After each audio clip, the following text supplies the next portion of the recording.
China has begun building something that, until very recently, belonged in science fiction. A research station, crewed by human beings, designed to sit on the floor of the ocean roughly 2,000 meters down, where it is pitch black, near freezing, and the water presses in with crushing force. 6 scientists at a time will live inside it, on the seabed, for up to 30 days without coming up. A permanent human outpost at the bottom of the sea. Permanent. And they are going down there to study one of the strangest substances on the planet, a material that looks like dirty ice that you can pull from the seafloor and hold in your hand, and that, if you touch a flame to it, will catch fire and burn while it melts. Ice that burns. The Chinese call it combustible ice. Scientists call it methane hydrate. And there may be more energy locked inside it than in all the world's oil, coal, and natural gas combined. Now, you will see this described as a base built to mine flammable ice, and that needs an honest adjustment right at the start. What China just launched is, for now, a research station, not a mine. But the reason it is being built, the prize glittering at the end of all this science, absolutely is the flammable ice, and the staggering, dangerous promise it holds. Because this substance is not just a new fuel, it is simultaneously one of the greatest energy jackpots ever discovered and one of the most dangerous things humanity could ever try to dig up. By the end of this video, you will understand exactly why China wants to live on the seafloor to study it, and why almost no one in the world has dared to actually pull it out of the ground at scale. Start with what flammable ice actually is, because once you understand it, everything else makes sense.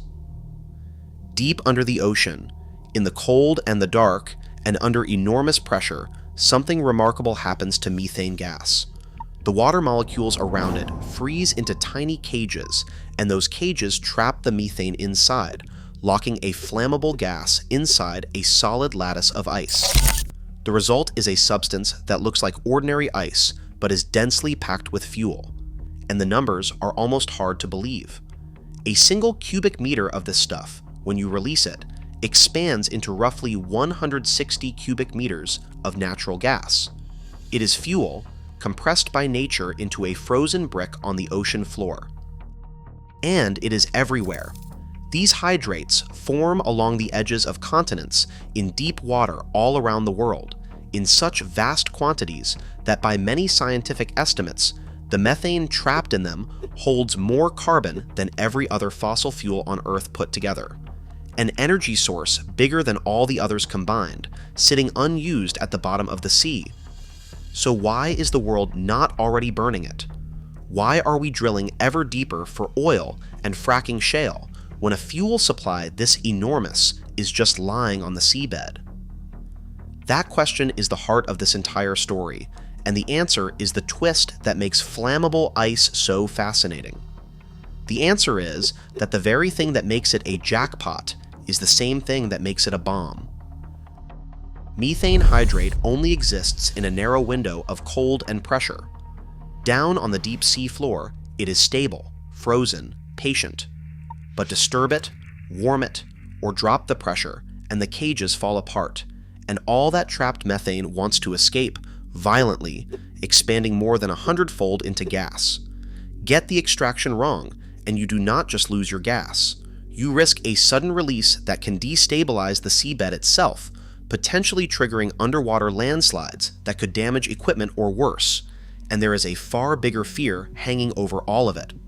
Methane, released straight into the atmosphere, is a greenhouse gas dramatically more potent than carbon dioxide, by some measures dozens of times more powerful at trapping heat over the short term. So a careless attempt to harvest this fuel could, in the worst imaginable case, vent enormous quantities of a super pollutant into the sky. The prize and the catastrophe are the same substance. The fuel that could power a nation for decades is also a climate weapon with the safety catch half off. That is why you cannot just send a drill down and start sucking it up. You have to understand it first, intimately, completely, before you ever touch it at scale. And that is the real reason for the station. because understanding something like this is not a job you can do on a day trip. Here is the thing about the deep sea. We can already reach 2,000 meters. China has world-class crewed submersibles that dive far deeper than that. But a submersible is a visit. It goes down. The crew works for a few hours, fighting cold and cramped quarters, and it comes back up. You cannot study a living, breathing, slowly shifting seabed ecosystem, or monitor how a methane deposit behaves over time in a few hours snatched here and there. Some processes unfold over days, weeks, seasons, and there is something genuinely wondrous waiting down there to be studied. The cold seeps are not dead zones. They are oases. Where methane leaks from the seafloor, entire ecosystems have evolved that need no sunlight at all, feeding instead on the chemical energy in the gas itself, mats of bacteria, fields of tube worms, clams and crabs thriving in the pitch black on the very substance China wants to harvest. These places may hold clues to how life itself began on Earth, and even to how life might survive on other worlds. So the seabed here is at once an energy reserve, a climate hazard, and a living laboratory for the origins of life. To truly understand all three, the cold seeps where this methane naturally leaks, and where strange ecosystems thrive without any sun, you have to stop visiting and start living there. The station is the difference between a tourist photographing a city from a bus and a resident who actually comes to know it. China is choosing to move in. And if you are finding this as fascinating as I am, this is the perfect moment to subscribe, because what they have already pulled off with this ice before the station is even built is the part that should genuinely surprise you. Because China is not starting from zero here. It is the current world leader in flammable ice, and it has the milestones to prove it. Back in 2017, in the Shenhu area of the South China Sea, China carried out a trial extraction of methane hydrate that ran for about 2 months and produced over 300,000 cubic meters of gas, a record-setting test that authorities hailed as a historic breakthrough.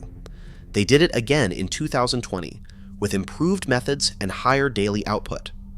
By the official telling, these were triumphs, proof that China leads the world in the theory, the technology, and the engineering of combustible ice. And in a real sense, that is true. No country has pushed harder or further.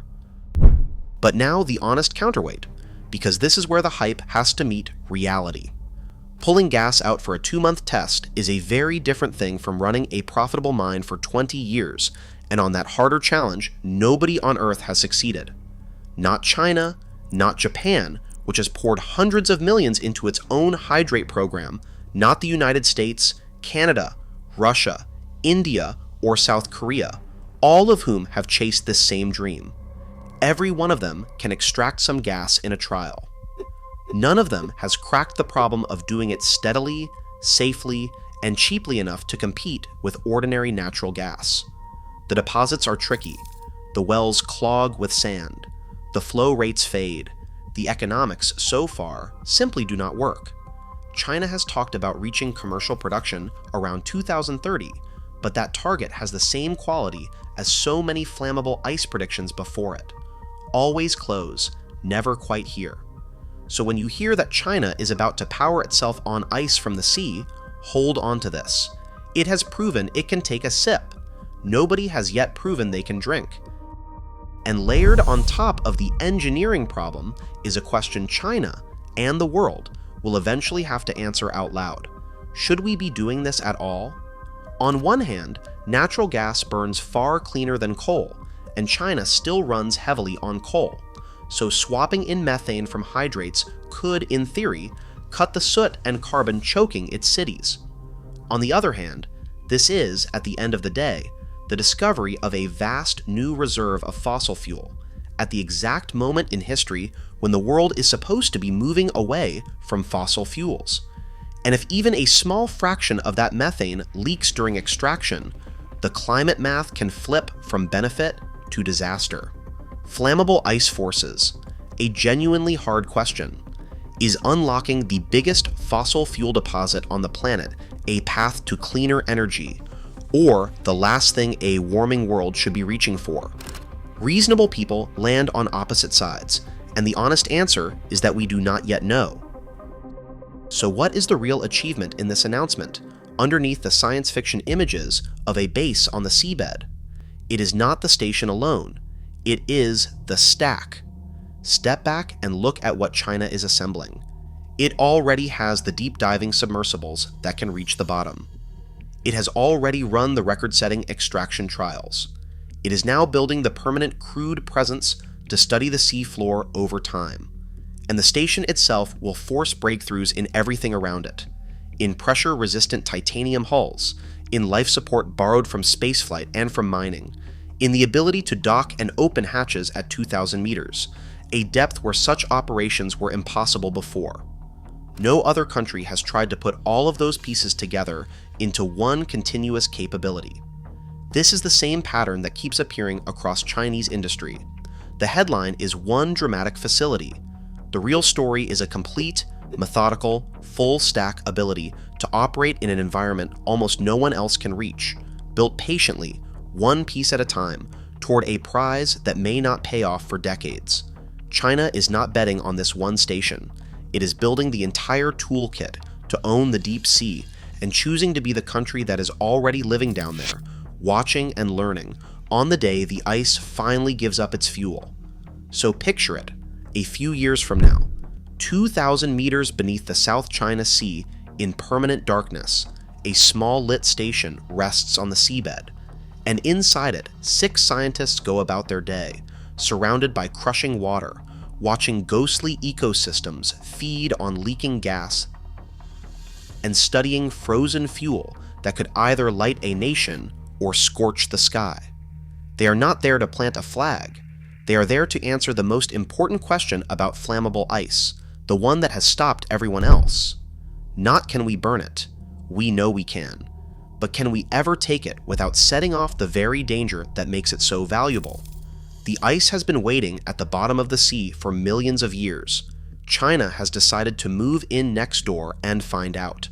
And whatever they learn down there, in the dark, is going to shape whether the largest fuel reserve on Earth stays frozen or finally burns. If this changed how you see what is hidden at the bottom of the ocean, you know what to do. Subscribe. There is a lot more to show you.